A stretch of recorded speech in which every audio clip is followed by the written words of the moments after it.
যোৱাকালি 12টা চাৰে 12টামান বজাত এই দোকানত আহি পেলাই ক'লে মই ডিমাপুৰ যাম বুলি কোৱাতে পটককৈ গুচি গ'ল। গুচি যোৱাৰ পিছত তাৰ একটা 15-20ৰ পৰা লাষ্ট 1:29 মোক কথা হৈছিলে। তেতিয়া কৈছিলে যে মোবাইলটো চাৰ্জ কম আছে, ছুইচ অফ হৈ যাব পাৰে, মই পিছত ফোন কৰিম। ল'ৰাটোৰ নাম শুভংকৰ হয়, যোৰাপুখুৰীৰ পৰা।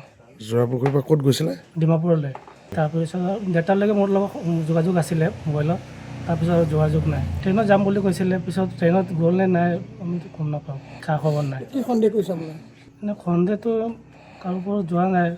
আৰু কি কাষ ৰাতি আমি ষ্টেচনত গ'লোঁ, তাত কিবা CC কেমেৰা যদি ধৰা পৰে, তাত ষ্টেচন যোৱাৰ পিছত লংকা ষ্টেচনত এনেকুৱা CC কেমেৰা ব্যৱস্থা নাই। পিছত আমি ৰাতি আহিলোঁ লংকা আৰক্ষী থানাত। যোৱাৰ পিছত সিহঁতে ক'লে যে এইটো আমাৰ এৰিয়া নহয়, তোমালোক হেৰিত যোৱা, কাকিলৈ যোৱা, নহ'লে শংকৰনগৰত যোৱা। ৰাতি আমি ডেৰটামান বজাত গ'লোঁ কাকি যোৱাৰ পিছত তাত এখন এজাহাৰ দিলোঁ, দি পেলাই শংকৰনগৰত আহিলোঁ ৰাতি 2:30-3টামান বজাত। তাত এখন এজাহাৰ দিলোঁ, দিয়াৰ পিছত ক'লে ৰাতিপুৱা আহিবা।